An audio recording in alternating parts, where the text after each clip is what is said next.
Mr. Alden Richards and Miss Catherine Bernardo abay usap-usapan patungkol sa hindi pagsipot no dito po sa FAMAS Award ang lahat ng yan. But for that, if you haven't subscribed yet to my YouTube channel, please don't forget to like, share, and subscribe at i-hit mo na rin ang bell for more updates. At dahil dyan, narito or pasalamatan po natin ang ilan sa mga subscribers po natin at palaging nanonood at sumusubaybay sa mga updates po natin. Maraming salamat po at salamat din po sa inyong pagtitiwala. At ngayon pag-usapan natin ito dahil trending at pinag-uusapan na naman po sa social media si Catherine Bernardo at Alden Richards na tila baga nag-iiwasan daw di umano at dinedma pareho sa awards, no? Yan po ang usap-usapan at mamaya ipapaliwanag ko po sa inyo kung bakit po ito po ngayon ay trending. Missing in action, dalawang bida sa Takilya, special awardees ng 73rd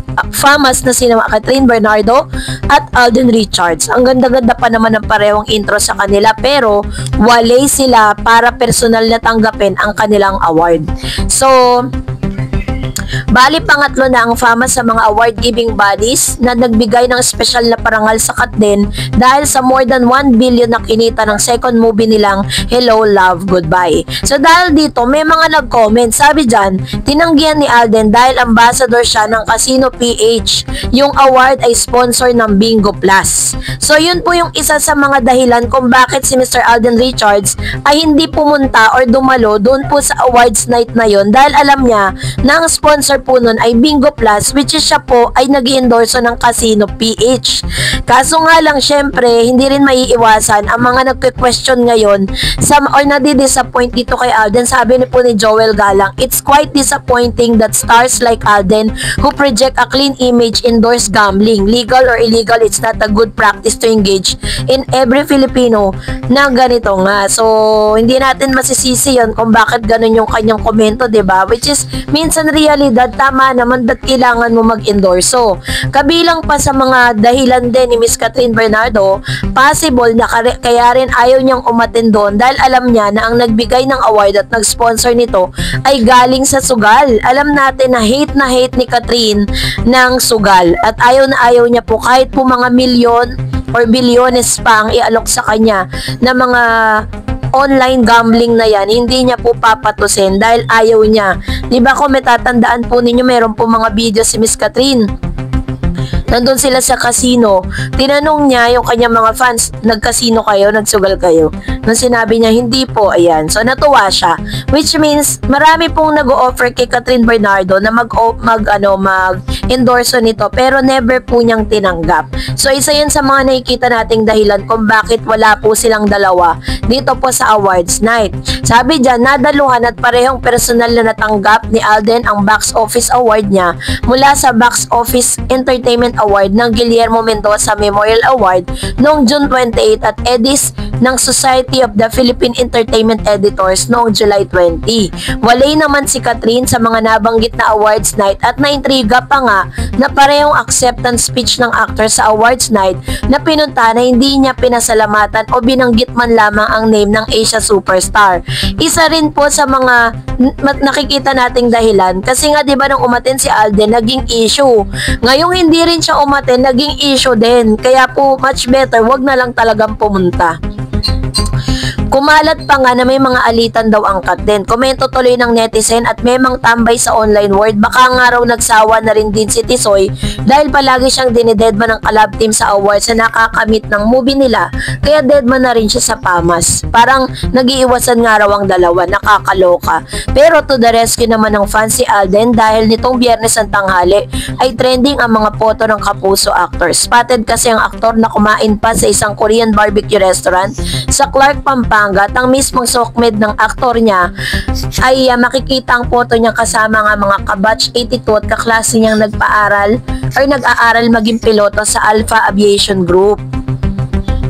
In fairness to Alden, shinare naman niyang kanyang Instagram story ang kuha sa Fama stage kung saan naka-flash ang pagkapanalo niya sa LED screen.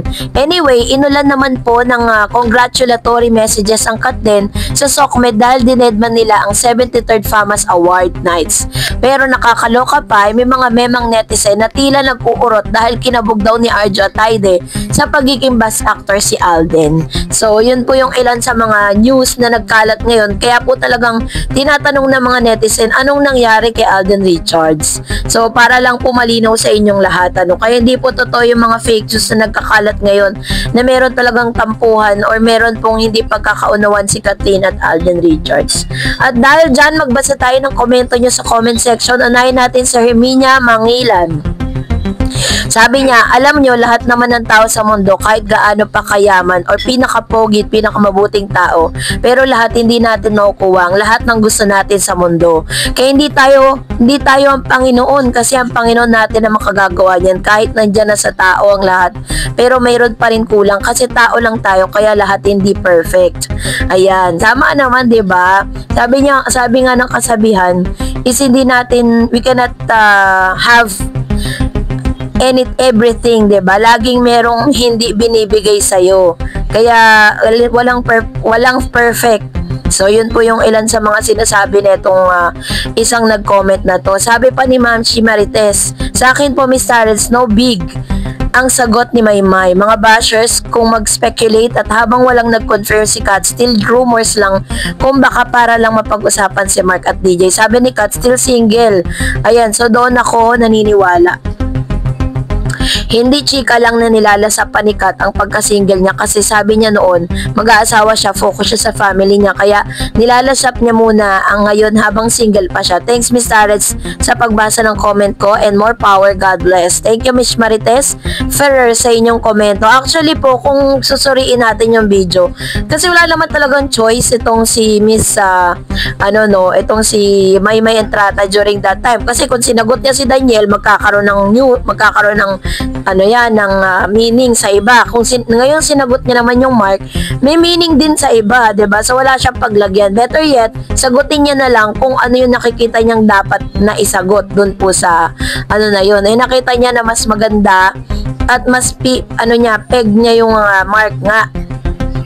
Sabi ni Miss Herminia, kung makalimutan na nalubusan ni Kat si Daniel, sigurado akong pwede nang magkapagsama sila ulit sa movie. Pero ngayon, baka hindi pa pwede. Baka magbalik ang love ni Kat kay Daniel. Kaya wag mo na ngayon hanggang hindi pa masyadong nawala ang pagmamahal na yan, kasi mahirap mawala yan agad. Alam ko yan kasi naranasan ko yan. Pero balang araw talagang mawawala yan at magiging okay na pag nawala na yan. Ayan. So ito naman yung kanyang komento patungkol dito. Pero base naman sa mga pinapakita ni Kathryn, parang talagang totally move on na siya at talagang pinaninindigan niya na no turning back na, wala na talagang balikan dahil yun na po talaga yung kanyang final decision. Sabi pa niya, alam nyo, lahat ng tao sa mundo, kahit gaano pakayaman, pinakapogi, pinakamabuting tao, pero hindi natin makukuha ang lahat ng gusto natin sa mundo. So yun yung kanyang komento kanina, no? So totoo naman yan. Daming comment ni Miss Herminia, ha? Lahat po ata ng mga comments sa comment section, puro si Ma'am Herminia Mangilan lang yung nakita ko doon. But anyways, maraming salamat sa inyo pong pagbibigay opinion, patungkol dito sa mga issue na nagkalat ngayon sa SOCMED, kasi hindi natin maiiwasan yan. Talagang lahat po ng gagawin nila lagi pong pag-uusapan. Patulad po ngayon, di pumunta si Alden, pinag-usapan. Nung pumunta at di napasalamatan si Kathryn, naging issue din. Sabi ni si Renato, it so happened that 2 names lang ang pagpipilian ni Maymay, Daniel and Mark lang. Paano kung merong Richard doon at naging 3 pagpipilian ni Maymay? I'm pretty sure Richard pipiliin ni May, kasi obvious choice yun. Higit na mas alam ni Maymay yung name ng Richard kaysa Daniel and Mark. Nagkataong dadalawa lang ang name na pagpipilian. Ayan. Salamat si Renato sa yan. Tama po yung inyong sinabi, kasi wala naman siyang choice, kailangan lang niyang mamili sa dalawa. It's just so happen na marami lang talagang mga hindi na unawaan at hindi na intindihan yung video na yun. So that's it for today. For more videos and updates, please don't forget to like and subscribe, and please don't forget to follow my Facebook page, Dar Eds TV. God bless everyone.